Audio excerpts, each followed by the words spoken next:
Right,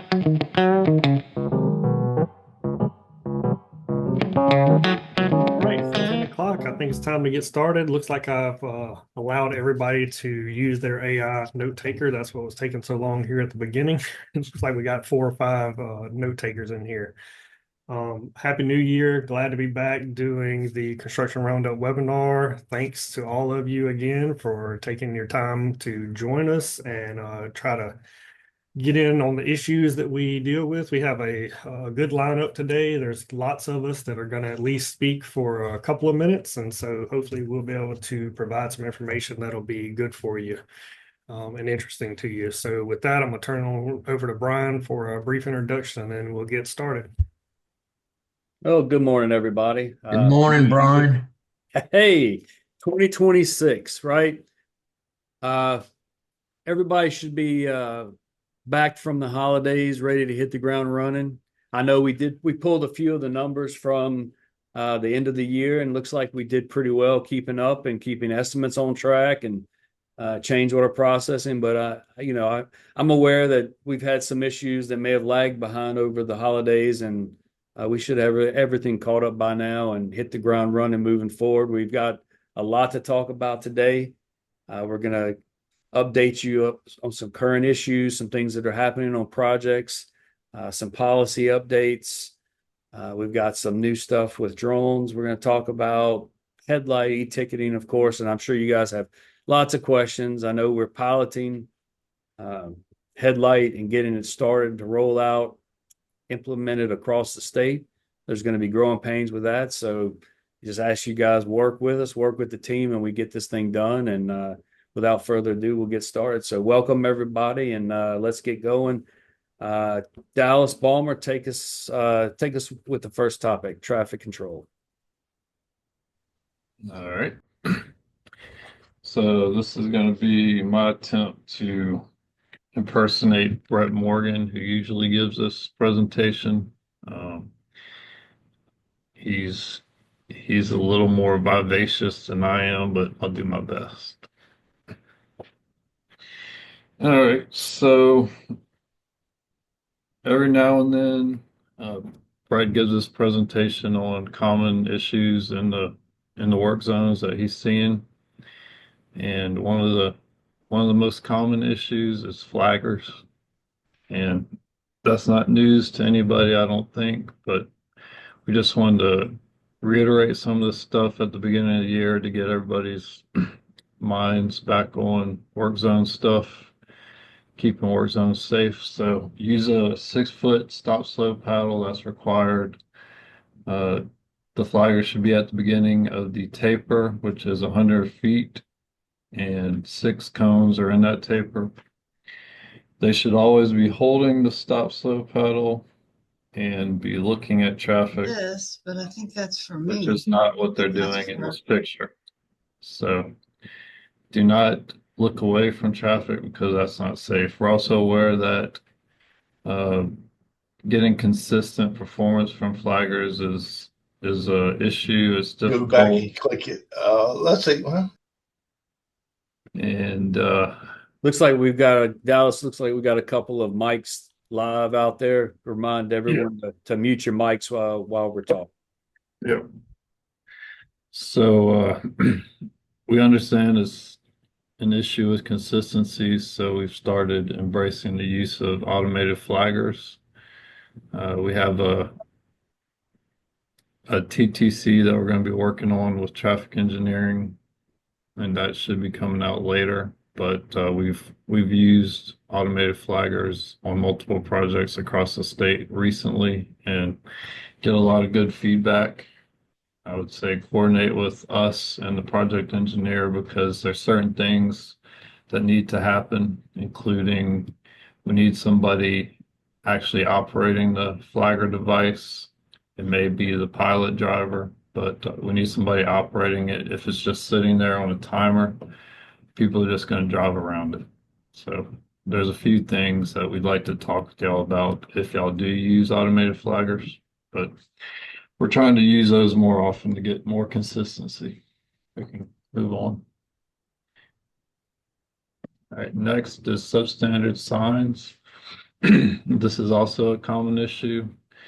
Uh, shouldn't be news to anybody, but if you go to the next slide, the MUTCD has a booklet that is kind of like a supplement to the MUTCD, and it gives specific alignments and setups for each sign. So each sign should be consistent so drivers are used to they're seeing what they're expecting to see instead of a handmade sign that some people get creative with. We don't want that. We want a consistent sign that meets these requirements.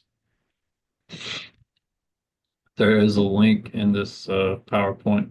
You can go. There's a link that we'll share with y'all. This is available to everybody. You just got to log on to our site and you can see it online or download it. All right, TMAs are important.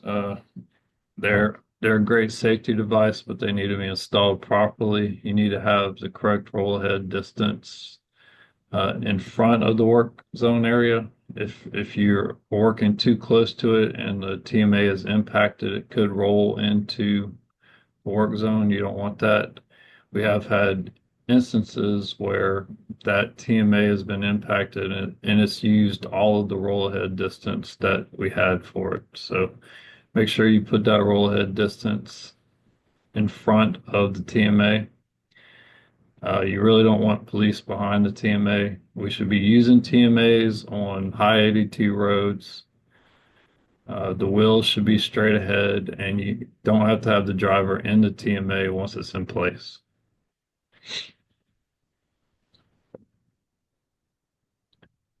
Next. All right, PCMSs. We recently had a impact with the PCMS, portable changeable message sign, and it appears it was installed correctly. It was off the shoulder, but uh, there's going to be an investigation done on it, and if these things are impacted and are not installed correctly, it could put liability on the contractors, on the department. Make sure these are installed correctly. They should only be out when they're used, and they should be moved off at minimum outside the clear zone if they're not being used. And if you can move them off the site, that's probably preferable. You should get your messages approved by the project engineer, and there's a taper distance for those, but if they're off the shoulder, you should have cones around them. All right, portable sign stands, they should be clipped at the top of the sign. If uh, they're not tested to be hit. If they're not clipped, and this could become a projectile, so we want these to be clipped. That's the proper way to install it. If it's not installed that way, it could be dangerous to the traveling public. We could be going out into traffic trying to retrieve a sign that's been hit or blown over, so you don't want that.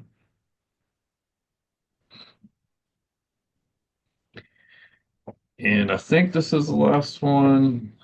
Sign quality is important. If the signs or barricades are worn out, dirty, or whatever, you need to get those corrected. That's included in the cost. And I believe we give out a pamphlet that ATSA has created to kind of give guidance to inspectors. If y'all don't have that, pretty sure we can get y'all a copy of it. But you should note this, project engineers and inspectors, you should note this if these signs or barricades are insufficient or dirty and they need to get replaced, because this is what the traveling public sees. It's not only a public relations thing, but it's a safety issue. Try to go fast through that, but I think this is everything. I kind of clipped out some of Brett's stuff. He usually covers more than that, but I tried to hit the high points. Thanks, Dallas. Appreciate the update on the traffic control. I think that's always a great topic to cover at the beginning of the year. And now we are going to move over to Brian. All right, thanks, Les.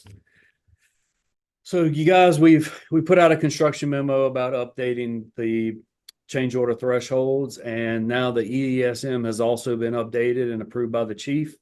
This is just a reminder that these are now in effect, effective immediately. Category 3, you now have up to $100,000 of authority. Category 2, which goes up to the area engineer today, and will go to the district construction engineer as soon as those positions are created, and we'll talk about that next. That threshold will go up to 500,000, and then anything over 500,000, stays at Cat 1 and comes up to the chief engineer. We're changing these. We're going to still monitor this. We'll probably do some auditing just to make sure that we're being consistent across the state, but this opens up that administrative authority out there at the field level where there's boots on the ground, where you guys understand what's really happening, and we can move things along, move the project and get it completed in a timely and a safe manner. So if you have any questions about that, reach out to us. Brian, for consultant inspected projects, you still have to have the area engineer sign it, right? For a category 2, Wayne? Yes, sir. Correct. No, even though it falls under category 1, for the fact that it is a consultant inspected project, the area engineer has to sign it. Yeah, you always have to have a DOTD approver on consultant projects. So even a category 3 that normally stays with the PE, the construction coordinator should be included as an approver. All right, thank you. Yeah, thank you, Wayne. All right, so this is how the org is set up today with the DAs, the area engineers, and the PEs. And we've been talking about this for almost 2 years now. The reorg has been approved and is working its way through the system for the district construction engineers. Go to the next slide, please. So the new district construction engineer position will report directly to the district administrator, and as designated with the dash line, they'll also have the authority from the chief construction and materials engineer position. So, we'll work in concert with those positions and have regular meetings, make sure that these 9 individuals are all operating within the same, everybody's doing it correctly and doing it the way we're supposed to do it across the state. Now, the remaining area engineer positions will, as I understand it, there will be an ADA of maintenance and then an assistant position for those that have 3 area engineers, and O2 has 4, so they'll end up having 2 other assistants to that ADA of maintenance, is my understanding. So this has been approved, and the SF3s are being completed right now. As soon as we get final approval on the SF3s, we will start opening and hiring these positions, and we look to move on that very quickly. I hope to have an update to send out to post to everyone that these positions will be open soon, and we'll be looking for candidates. So if it's something you're interested in, we'd love to have you. Next slide. Thanks, Brian. It's Matt's up next. I think it's also, we probably need to mention here, we have been saying district construction engineer for the past 2 years, so it's hard for us to change, but it looks like the name is going to be ADA of construction. Is that right? Is that what they kind of decided on? I think that's what they're putting forward. Go ahead, Brian. Yeah, I was saying, I think that's what Chad Robeek and Todd are calling it the ADA of construction. Just for familiarity, we've been calling it the district construction engineer. That is correct. Yep. And next up, we have Matt Jones. All right, so this is for contractors, specifically our contractors that do bridge work, structural repairs, things like that. We will be having a town hall kind of informal pre-bid meeting this coming Monday at T-Tech. We are anticipating we're doing IDIQ contracts, so it's not a standard construction contract. It will be a little different, where we will issue task orders based off of that IDIQ. What IDIQ stands for those that aren't familiar, is indeterminate duration, indefinite quantity, one of those I words. So don't know the full time, don't know the full quantities, but there will be items for you to bid on. We are hoping to have that out for the March letting. So we're trying to get everything done prior to the February advertisement. And so we're going to have that meeting this coming Monday at T-Tech, 1 o'clock. We're going to send the invite to AGC to forward out to all the construction folks. There will be an in-person and virtual option to attend that. We are planning on having 4 contracts total, 2 for the northern districts, which would be 04, 05, 8, and 58, and then 2 contracts for our southern districts. The structural repair will be a $5 million, up to $5 million contract, and bridge preservation will be up to $2.5 million. It could be multiple bridges all over the state. So the things we still got to work out and we would like to discuss at the meeting are things like mobilization, how to handle that, because we can't just have one lump mobilization cost. You know, if you've got 6 bridges, 10 bridges, 15 bridges, things like that, of course, the mobilization is different. So those are the things we want to discuss, but just wanted to make everyone aware that we will be sending that out probably today to AGC, and be aware that you can, again, attend in person or virtually. All right. The other thing, we've changed up the change order approval process slightly, but you know, we're still getting some changes to RFCOs, change orders that are incorrect. So we wanted to go over this again. The RFCO, the request for change order, still has to go to the chief engineer if it's a category 1. So for all your category 1s, which again, that threshold is now $500,000, that needs to, for the bottom approver, that needs to be Chad Winchester.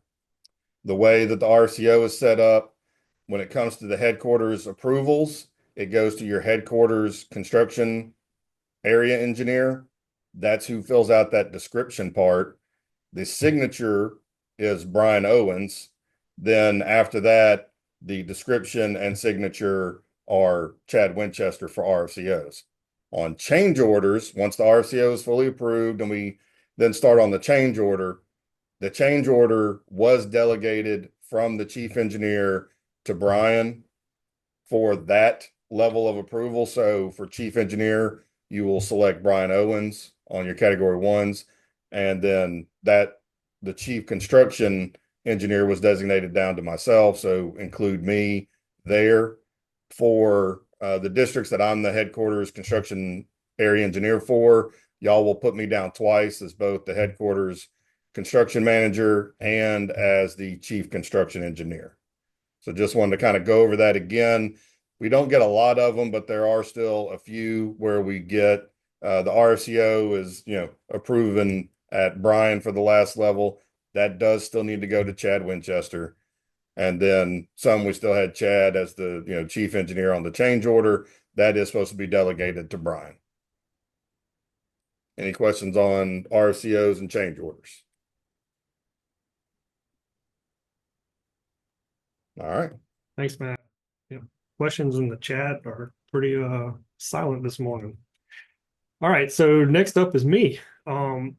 Few weeks ago, I was over in the audit section. Not sure what I was over there doing, but it wasn't this, but it was called to my attention that this has been going on, and it's a little bit disturbing. So we wanted to kind of address it here. So our final audit group showed me a few books where the PE offices and even consultant PE offices were not completely filling out the field books. Field books are at this time still required. It is There's a couple different ways you can do it. You can use the orange field books that you actually write in, or you can use the field book spreadsheets, which a majority of our PE offices have gone to, but either one is acceptable. Talking with the group, they normally prefer the spreadsheets just for handwriting issues. But again, we just want to take a moment here to say that besides the preferences, like the completeness is the important thing. And as you can see here on the left, for asphalt, we have a date and tonnage. And that's it. That's all the information we have. And so there's not much there for them to audit whenever there are not measurements and that kind of thing. Um, just getting some background from them. There are some offices that have been like this in the past, but what they're seeing, the trend is that it's getting more and more like the field books on the left. Like lots of offices are starting to turn in these incomplete records. So just know that audit will be sending this back to you if you send in a book that is incomplete. And you can see on the right here, I just have a kind of what the required standard is. And you can see there's a lot more information. We have beginning and ending station numbers. We have lengths, width, depth, right? Something that is calculated so that they can actually go back and check your math. That's what they do in audit. So we want to make sure that they have a job to do. It's very hard to audit when the information is not there. So there is and it took us a minute to find it, but there is a field book guide on, I believe it's our intranet page. And you can see there in the right in the blue, I kind of show you how to get to it from the internet to construction, manuals, forms, and links. And then it's in the general provisions appendix A. They have for each item, they have kind of a standard of the information you should be collecting. So we just want to make sure that the PE offices are filling out those books completely and taking care of that so that the documentation is there at the end of the project. Let me move on to my next thing and we're going to talk about e-ticketing for just a moment. Some of our staff, when we had the meeting last week about the webinar, stated that they've gone through a couple of projects and the inspectors didn't even know that we had e-ticketing. I feel like we have been, for the past couple of years, doing about as good of a job as we can to get the word out that we are moving towards not having paper tickets. As most of you know, there is a specification now in section 733 that I have displayed here. It's going to be in your newer projects that e-ticketing is required. And so this is a little bit of responsibility for both sides, right? The contractors are responsible for providing those e-tickets, and then the inspection side, the QA side, is responsible for collecting those tickets via digital means instead of that paper ticket. The paper tickets are only allowed if there is a problem with the system. So we just want to, raise some more awareness here that e-ticketing is required. It's not just like an alternative like we had in the first maybe year or so. A year and a half, where people were kind of testing it out. E-ticketing is a required thing that we do. So try to utilize that. Most of the feedback we get is people who try e-ticketing really like it. And once they go that way, they really don't want to go back to the paper stuff. So if you need any more information, feel free to email the e-construction group and we'll give you whatever we can give you, training, whatever you need. Hall Hub is really great about providing those one-off trainings if you need them. Les, Yeah, we find that excellent. We love the e-ticketing, but not all contractors are set up for that. Okay, so we are happy to get them set up. Hall Hub is relentless in getting plants signed up. So if you have a project where someone is not signed up, and this is asphalt and concrete, If you have somebody who is not set up to do e-ticketing, send that over to us, and we can get you connected with the Hall Hub people, and they can get them connected really quickly. And Hall Hub, it really is in their name. They are a hub, so they will accept all kinds of tickets. And if it's a smaller concrete plant that doesn't have any kind of digital setup, they can set that up for them. So happy to get you connected to whoever we need to get those set up. But like I said, it's a requirement. So if you're going to be, hauling this stuff, you got to have some kind of an e-ticket. Good. Thank you. Yep. All right. And next up, we're going to get a HeadLight roadmap update from Miss Terry Hillis. All right, so I think everyone should be able to see a little slide deck I've got going in there. Let me make it a little clearer. Let me just hide the film strip. We don't need that. Okie doke. All right, so what I want to cover today is some process and progress on the HOT projects transition. If you haven't heard HOT, the acronym stands for Headlight Only Transition. So if you wonder where that came from, that's what that is all about. I also want to factor in and share on some feedback that I had yesterday and this morning with 3 PEs. So I got some really great feedback, kind, but clear feedback that I needed to do a bit of a better job on some communication, some process steps, and just providing more clarity about where people were going ahead of time, what the steps were. So thank you, Cody Fauchot, Mike Ronkarts, and Hamid Belfassi. I really, truly appreciate your time in giving me that feedback, because, what y'all say about what y'all see helps us all to do a better job. So thank you. Okay, let's dive in. Okay, so it seems like a lot, but I'm going to move through it pretty quickly. So what I want to cover today is just a little bit about the transition process overview. What's different from setting up and importing projects in HeadLight before, and what will the process be with HOT projects? I want to touch at a high level on a couple of changes in the DWR workflow, because those I seem to get frequent questions on. I want to talk briefly about the 2 main changes in contract administration, which is the addition of partial payments and change orders, and then leave a minute or two for any questions that don't come in during my content here in the meeting chat. Okay, so the number 1 change is, I think this should be familiar to every consultant, project engineer, and every DOTD unit engineer. For years now, when a project has been made live in Site Manager, we want to import it using the DOTD project request form.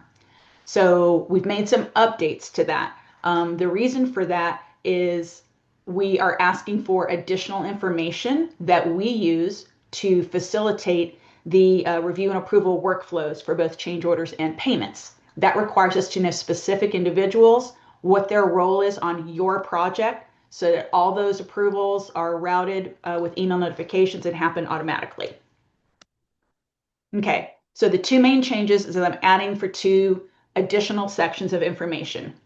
So you may think, well, Terry has never needed to know who my office manager is, or my Tech 7 construction supervisor, or any EIT or assistant project engineers I have on my project. That used to be true, but now I need to make sure that should you want them to perform certain steps or support you by building certain forms, you're going to want them to be able to have that permission. Sorry, I didn't realize I was not showing my face. You're going to want them to be able to have that permission to support you in those efforts. And the way that happens is when we activate your project, we give them those permissions on that specific project. So it's very granular how we can control it. They can have access to project A, but maybe not project B. It's however you want to have folks set up to best support you and your unit's method of operation. These users here that you're seeing on the screen right now, they're going to have permissions to create forms and manage them. And that's any reports or any forms that we create in HeadLight. The other change is the approval roles. And again, these are the specific people that the approvals are going to go to in the specific order that has been decided. and is currently in use on the pilot projects. So your contractor approver, I need to know their name. I also need to know their email. I've been surprised how many of them I have access to in the system, whether it's our user system or whether it's HeadLight, and I don't have an email for them. And it's kind of hard to have them in the approval workflow to get a notification email if I don't have that email address. So I'm definitely going to call that out. Who is the area engineer? I can generally go in and look at the construction phone book, or I can logic that out. But as some of the changes that are coming are mentioned, as maybe some roles in area engineer or this ADA role shifts, this form, the name, the labels might change. But I need to know who these folks are because I have to ensure that it seamlessly goes through the workflow at the appropriate levels for the people that need to see it for approval. Also for your headquarters area engineer, this is that important, level in there that's broken out between Dustin and Sarah and Matt. And so having that headquarters area engineer is really important to make sure, again, that we get the right people reviewing the right content. Okay, before I go on to talk about activating some of the features, was there any questions about some changes to the project import form? Miss Terry, let me ask you a question. Are the district labs automatically given access to HeadLight? No, sir, they're not automatically given access. Shouldn't they be given access to any project in that district? Are we talking about I'm talking about for HeadLight, period. For field book or for HeadLight materials? Anything and everything. So right now I'm talking about field book and those processes, sir. And as we roll out limbs, I think that will result in the wider edition. They have access right now to the tools, but having access to these specific roles is something that we'll have to configure as those projects come online. Okay. And I don't know whether I'll need to ask that. We have what's called user groups, Wayne. And so if we know that a project is in District 2, there'll already be a subset of people that Patrick has provided us. And over time, we've learned these are the key personnel at each of the district labs so that they're added as a group. We don't have to worry about them one by one. We know who they are. Just like when we add a project, all the personnel, if I add a project in District 3 at Unit 213, it already knows all the people that are in that unit because we sync it over from the construction phone book. We know who everybody is. And so it automatically adds those people. So some of the manualness of adding users will be eliminated, but we're adding a user to a project. But what I'm talking about, just to make sure, is we give them specific roles and permissions to be able to take actions on these new forms. Does that make sense, sir? Thank you. Yes, ma'am. Okay. Okay, so activating projects, what does that mean? Before I go forward, I do want to say that the current process and what has been the process probably since circa 2018 or 19 is, excuse me, when a project comes, is executed and the data gets imported to Site Manager, that is when we can go ahead, that's the trigger for us to go ahead and do the project import request. We get requests from project engineers or their team, and we also get an added layer of information because Les Fletcher will usually notify us on a project basis, it's activated, right? So we have two layers to make sure that we don't miss any of those items. What I'm really looking forward to is a not too far in the future state where Site Manager is out of the equation and nobody, look into the windows of my soul, y'all, nobody ever has to do a project import request again because the data will come from Ashtore pre-construction and sync directly into HeadLight Fieldbook. This is what we're working towards. Okay, so when we activate a project, so normal workflow, your project gets imported, Aiden or Elijah sends you a message and said your project is now live, here's a link to it, you can add your users, et cetera, et cetera. Right now, there's a few more interim steps in there. So you'll do your project import request, you'll provide that additional information on your personnel and their permissions. And what we will do on our side, and this, you don't have to request any of this. It all happens, pay no attention to the woman behind the curtain. This all happens behind the scenes. Our engineering team enables the funding and payment workflow. It makes sure we have the appropriate forms. That's how you create a change order and a partial payment is by using HeadLight forms. We make sure the email notifications are configured based on all the information we gathered from your users. And we make sure we have the appropriate tags so that we can use the method that we document working and non-working days, there are specific tags that drive that. So all of that happens. I get notified, and myself or someone on the support team will come in and flip the switch, so to speak, that prevents a sync to site manager. We will go ahead and take a peek and make sure that the users that have been, we validate the user roles and make sure that they have their right people at the project level. We have the contractor and the contractor approver role, and we verify that the contractor has their work email in their profile. And then we also provide communications for the PE to send contractor approvers. So what that means is we're doing something new. And we have to let our consultant contractor partners, the ones who approve DWRs and pay estimates, we have to make them aware of this, right? And if I send them an email, they don't know, well, some of them may, but most of them don't know me from Adam. And so I created a template that I send to the project engineer to email the contractor. And I'll show you that in just a minute. But basically, it's letting them know, hey, we're doing something differently for payments and change orders. You will get this, an email. You will click here, screenshot, and here's what you will do to approve.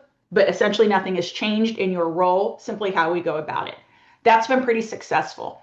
When the PE does that, it's really important that they remember to copy me on that. And the reason for that is if the contractor runs into a problem, if they forgot their password, if they haven't logged in, if somehow they don't have a HeadLight login, which would kind of mean they don't have a site manager domain credentials, but we'll figure it out. If they have any problems, I want them to have my email address and the PE's email address to respond back to both of us to make sure we get that problem solved in a timely fashion. I want them to come direct to me. I don't want them to have to do a support at headlight.com. Some of them have literally likely never done that. Okay, on the activation steps, any questions? No? Okay. All right, so just to give you a sneak peek, this is what the contractor approver communications is. I send a PDF and the project engineer simply, literally copies and pastes this, changing the contractor approver name and the project name. I think the visual of what the dashboards look like when they click the link that they get an email for any approval, they will come to this dashboard screen and they click either change orders or forms, or they go through both depending on what they have to do. And they can see everything that's pending for them awaiting their approval. So we will verify, again, like I said, that the contractor has that login, and we will verify that we have that email, because that's a critical pivot point where the process can just fall into the abyss. If, first of all, they don't know there's a new process. Second of all, they don't know, maybe at some point in the past, they said, I don't want any more emails from HeadLight, and they opted out. These are things that we have to know about and change so that we can make sure they're in the loop and we keep approvals and workflows moving, especially for payments, with that critical expectation of, they're getting paid every 30 days. What I've seen since we've rolled out in the pilot back this summer is it moves through the process very quickly. Once they've done it literally one time, they're good. Doesn't require a whole lot of guidance. And they also, now have a resource to go in and look at everything historical and pending for them. Okay, so the other piece to this is providing the training. So as we went through the pilot, I'll be candid, we learned a lot. Our pilot engineers, I have to say again, Dane Lecoq and Kevin Adams, thank you so much. Your feedback and things you reported or things that didn't look right or made you scratch your head have had a lot of time for us to look at it, for the headquarters team, for us to collaborate on it and be able to make the improvements so that we've got it as close to perfect as possible before we roll it out on a wider basis. So as we have evolved, screens have changed, and a few of the steps or a few of the things, for example, how we handle liquidated damages was manual and now it's more automated. So I need to update and finalize all my training. I'm working on that. It's in review with my team right now with engineering to make sure that I didn't make any egregious errors or tell any outright lies in what I'm training you guys on. So I should have that for everybody early next week. And in our training, we're going to do an overview and we're going to talk about the objectives. What are we doing different and why?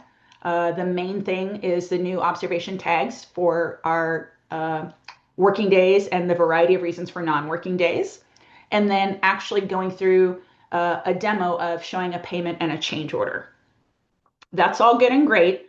But what we're also adding is another layer in there of one-on-one coaching. So the workflow is you have a new hot project, you're notified it's in the works and it's being activated. You will have a link to register for the next overview webinar. Todd left a while back. Hopefully pretty soon, I will have that as just a recording that you guys can watch on demand, and have a summary of it, so that, you don't have to watch the whole thing if you don't wish to. But what you'll do is when it comes time for your first change order and or pay estimate, for some folks, it's right at the same time. We just started assembly. I need to do my assembly first estimate, and I already have a change order. There's going to be a link. You can see the link here, the HeadLight Hot Project Support. That's a direct link to my calendar. You'll grab yourself a 45-minute block of time that works. You, your EIT, assistant engineer, your office manager, I recommend you all attend so that everybody has the same body of knowledge. And we're actually going to go through, and I will walk you through and be right there available as you do your first estimate and your first change order. You'll get the recording of that meeting, and you'll also have a list of any questions that were asked and answered by you and your team during that meeting. Thus far, everyone I have done this with has not needed a second session. So after the first pay estimate, first change order, they're pretty much off to the races. And the reason for that is it's a user interface you've been using in a forms format you're familiar with. Not really a whole lot new, just a different form and a different tool we're doing it in. Okay, home stretch. I promise we're about to wrap up. Just so you know what is covered when we go into the contract admin and training, we're going to go in and there will be provided to you a step-by-step guide with visual items in it, whether it's screenshots or little 10 or 15 or 20-second screen recordings that walks you through every step of creating a change order and a pay estimate, how to see where it is in the approval workflow, how to understand how to send it to other folks if they need some kind of reminder, if the next person you can see, you can move your finger across the screen and say, oh, that's waiting on contractor, or okay, that's waiting on headquarters engineer. And that way you really know where it is at all times. You don't even have to open the report. It's literally a column on your forms page. How to go in and find relevant information using your filtering and search to help you build your pay estimate, and then how to utilize the dashboards to view your active documents. So that's the substance of what we cover in contract admin. So it's just adding, folding in another layer onto the system that you've been using, many of you going on 7 or 8 years now. I don't know how I put that in there twice. How did I do that? Okay, ignore that last slide. So what is coming up and what I will be sharing with Les and doing his final review, anything I send out that's for user resources, Les and I partner on that so that we make sure it has not just the information I want to send, but his seal of approval as well, that it kind of meets the mark for the training that we want to deliver to HeadLight personnel. That's one of his key roles that I partner with him on. So we will have a spreadsheet. It will be the hot project master list. This will have all the projects that have been let in the previous 2 quarters and the next 2 quarters in a list, right? That's fine. As projects are activated, you will be able to see, all right, there's my project. It's activated. It has been imported to Fieldbook. It has been had the engineering steps done. It is ready. I have done change order 1 and change order 2. So that's going to give you a window to see for all projects, where are they at and what phase are they at in being integrated into contract administration usage across the state. So there will be a hot project dashboard. This will be a little bit different. This will be, it'll be a slide, but it'll be an interactive slide wherein the Section 40, the construction leadership can use it as a tool when they have to give a briefing, when they have to brief their leadership, and it will allow them to go in and be able to see for all projects, we are this % complete in getting them HeadLight only. For projects in District 2, for however they want to slice the information, they can see it and overall have a here's where we are in progress to completion. So the one thing I haven't talked about is we're really getting rolling on new projects. We're also going to have to bring over existing projects. If our shared and stated goal is that we are sunsetting Site Manager this summer, if you have a project that will be live past this summer, we're going to do what's called a cutover. We're going to bring all your data over. We're going to verify all that data is correct. and we will set a hard date that we decide from this day forward, we're decoupling from site manager. Why that's important, we pick a date, is you can't have any pending DWRs, change orders, or estimates when we cut over. So that's something I'll work closely with y'all with. Generally, my approach is once you've done your first hot project, your couple estimates in, you're feeling good about it, you're confident, then we'll make arrangements to bring in however many, 2, 3, 4, 10 projects, however many you have active. And then we'll be able to give leadership a list of all 50 units.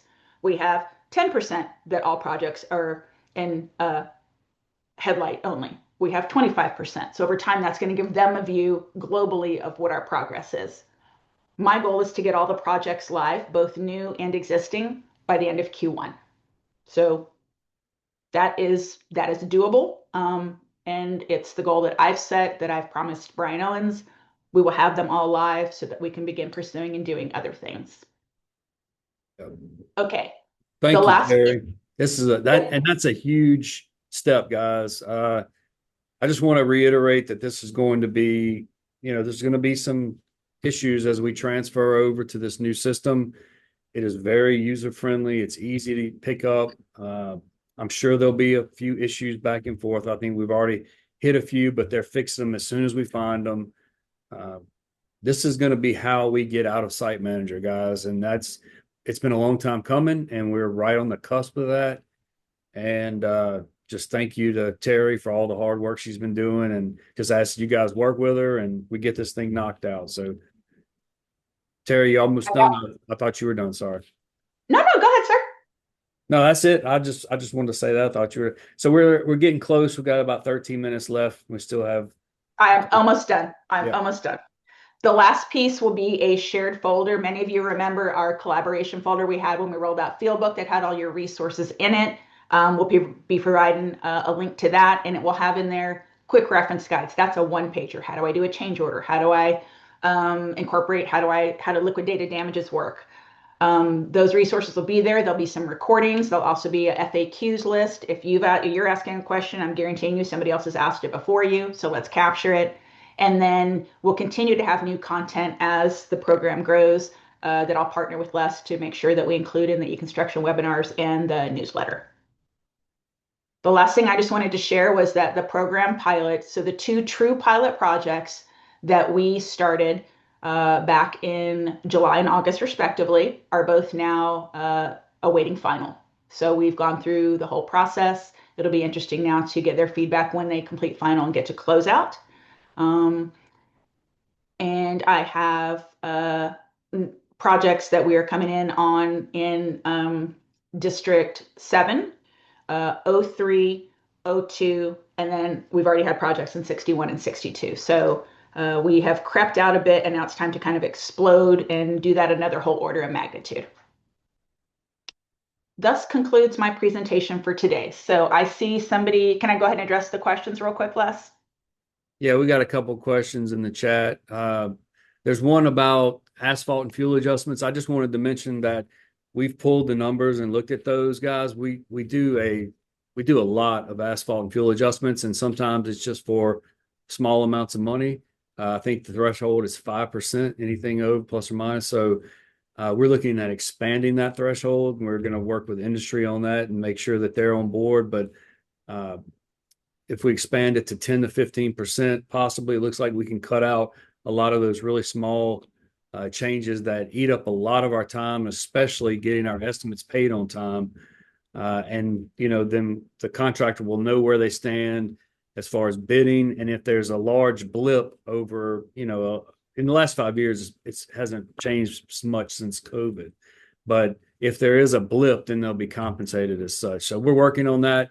That should be a huge change as well, taking a lot of that, a lot of that time off of the auditors and the ones that run those estimates. So it's just something we're working on. There was a couple other things, Terry, HeadLight. Let's see. Yeah, you guys are working on to do it within your own system. There's a question about LePave. Patrick, did you want to respond to that real quick? We only got 10 minutes left, so. I will say before you jump in, Patrick, if we want to have a separate session, kind of a webinar not really a town hall, but just a webinar to come in and ask some of these next level or deeper questions, Les, I'm happy to set that up with you. Yeah, we can also talk about all of that on the e-construction webinar next Wednesday. So I just sent out the That's true. invite for that. So we have plenty of time next week. All right, so now we're going to move on. We're going to move on to Sajay. Sajay, for those of you who don't know who he is, he works in the e-construction group. He came on this year or last year as an EI, and he's going to give you a quick update on drones. Very quick. Yeah, thank you, Les.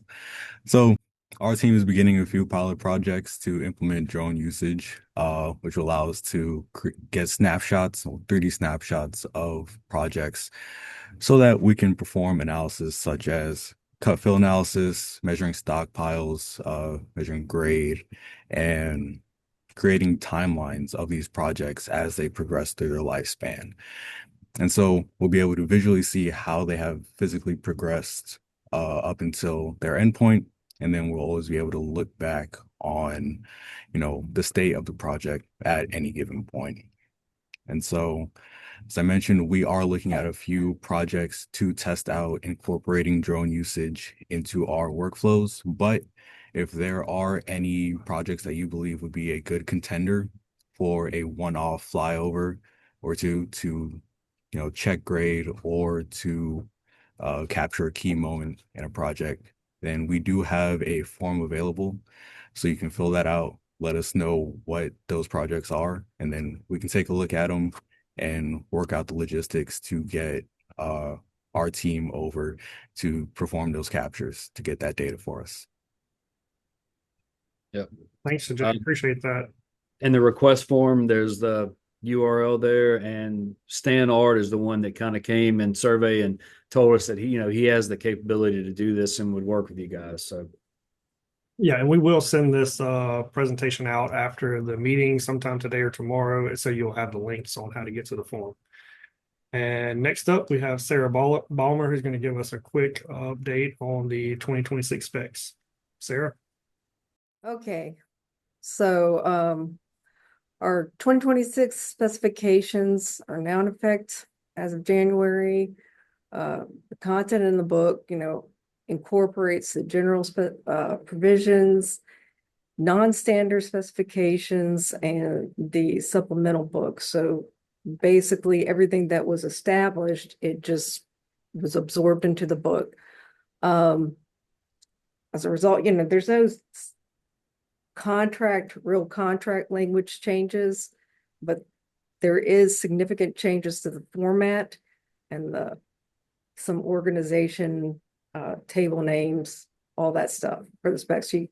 Please familiarize yourself with the new book and where the information is located. Many of the non-standard items have been incorporated into the book, and their items numbers have changed, and I'll show you where that's at in just a short second here.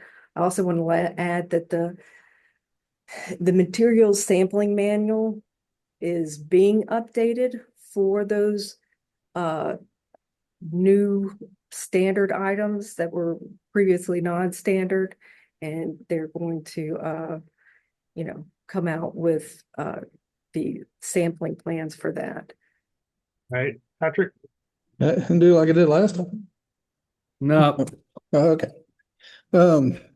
Yeah, we've been browsing the upcoming letting list, and we've pulled about 10 projects that look viable. We're really looking for candidates that kind of hit that 10,000 plus ton mark by request of industry.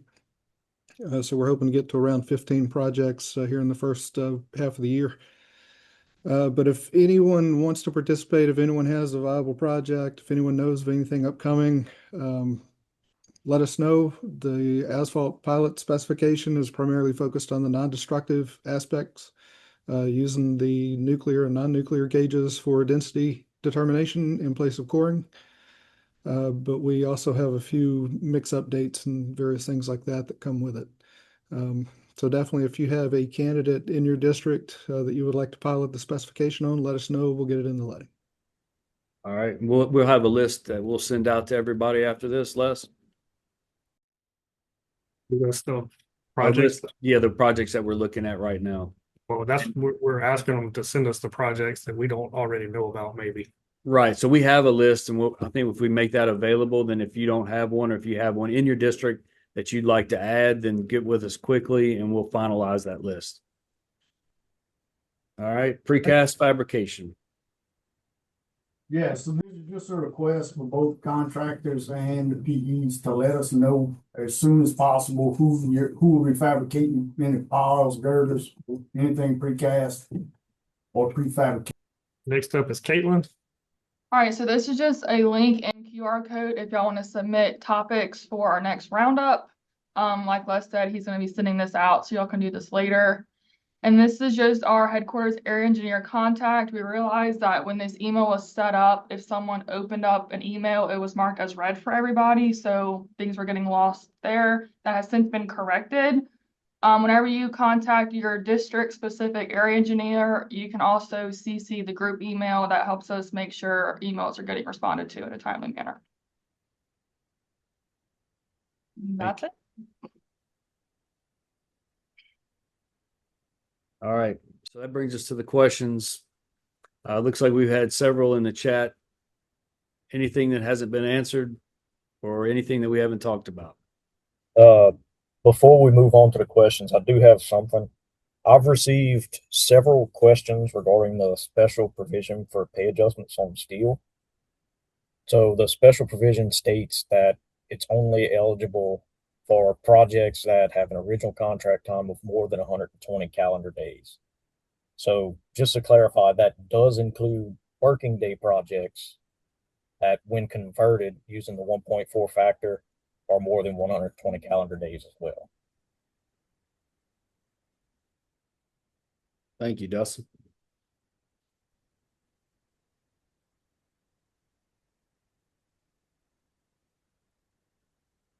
All right. Any questions that were not in the chat?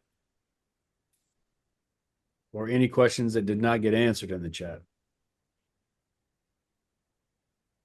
We had a lot of information to throw at you today. Biggest changes, as everyone can see, is we have the reorg coming through. It's actually happening. We're going to be hiring positions pretty soon. And then, of course, transitioning off of site manager to HeadLight. We are going to be the first state to do that, to get out of Astroware. It hasn't been easy, and it's not going to be easy until we get it done, but we'll get there. You won't have to worry about the sink any longer. Right, Terry? I see those hands praying. All right, guys, I think we had a record number today. I think we got all the way up to 174, 75 people. Plus, there's folks in the room. So we went well over 200 today. Really appreciate you guys spending this hour with us. You see, we have a lot of information. We don't have to wait until this webinar to ask questions. Reach out to us anytime. If you have topics for the webinar that you'd like us to discuss or something specific, and we can always set up an individual webinar for a district. And if it's a topic you're dealing with, everyone else is eventually going to see it or deal with it as well. So just reach out to us and let us know. There's a lot of growing pains, a lot of changes happening. T4LA, a lot of these initiatives are going to be touching. There's going to be changes throughout the year, and we're going to make it happen. So really appreciate all the participation. Appreciate my team and all the work they put in for this. And it's 11 o'clock. Open it up for questions one last time. Thank you and have a great day. Thanks, everybody. Appreciate it.